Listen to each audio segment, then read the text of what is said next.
Have you ever felt like an idiot after an exam? You studied hard, took notes, and memorized every line in the textbook. But when you walk into the exam room, the first question appears, and your mind goes blank. Meanwhile, your lazy, underprepared friend walks out with a triumphant smile. They guess the questions correctly. They seem to know what's coming. You wonder, are they just lucky? Or do they have some secret you don't? Here's the truth: exams are not random. Teachers don't pick questions out of a magic hat, and they don't create entirely new ones every time. Teachers are human, and like everyone else, they have habits, limited time, and a tendency to repeat what's familiar. This means exams are often predictable if you know how to approach them strategically. In this series, I'll share surprisingly effective strategies to accurately predict what's going to be on the exam. This isn't cheating. It's about learning the art of observing patterns, organizing knowledge, and managing your study time so you don't have to memorize everything by rote. Study smarter, not harder. If you want to improve your grades without sacrificing too much time or energy, read on carefully. And here's where it gets fun. Take the textbook you've neglected all semester, dust it off, and turn to a random page. Don't overthink it. Just look. Now, stop thinking like a student for a moment and imagine yourself as a tired teacher with only a few minutes left to finalize the exam. What would you do? That's right. You'd likely choose a familiar, previously taught section. Most often the material right in front of you. It may sound strange, but it's true.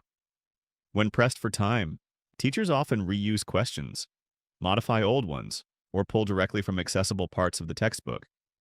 This tendency works in your favor if you know how to take advantage of it. Don't underestimate this seemingly random approach to studying. It's far more effective than trying to prepare for everything without direction.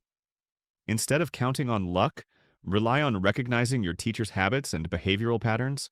More importantly, exam clues are not random. They are right in the classroom, but many students overlook them.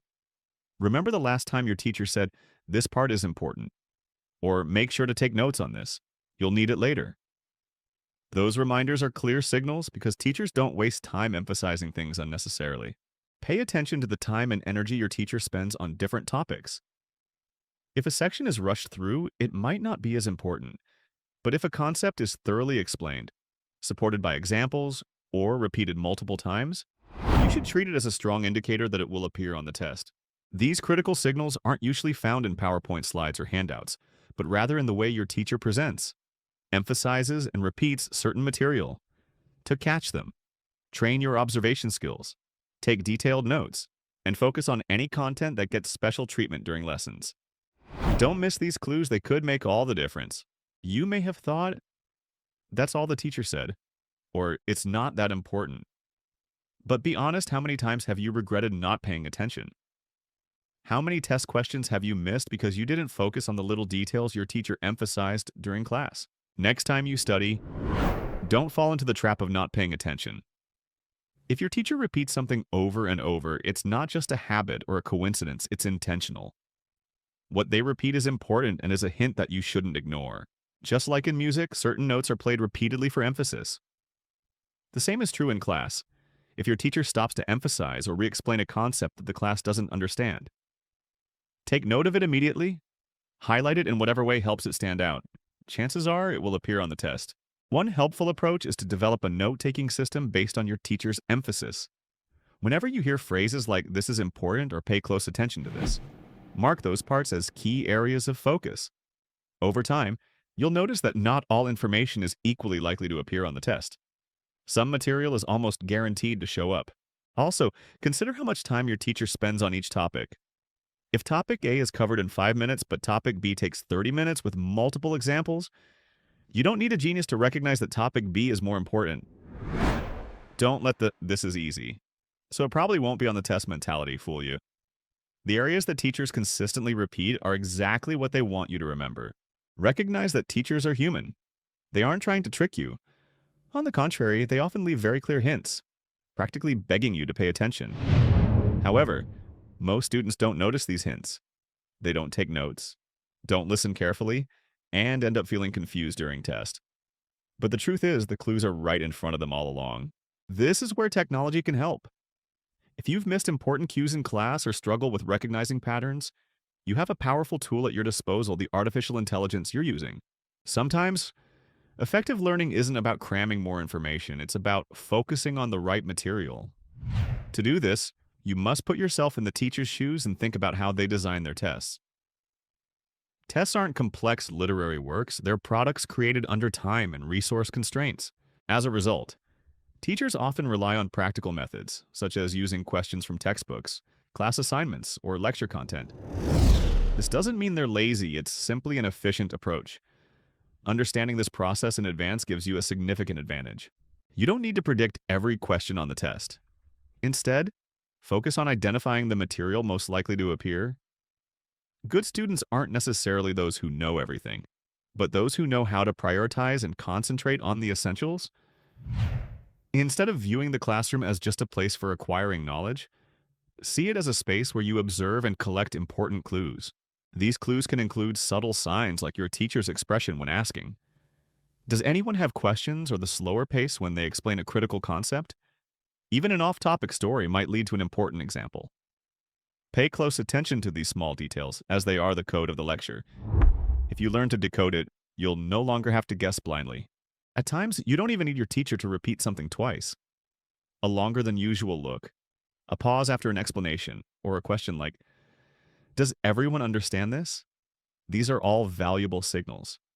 Students who are sensitive to these cues aren't always the smartest ones, but they are often the ones who achieve the highest scores. Their secret lies in filtering information like a hunter following a trail.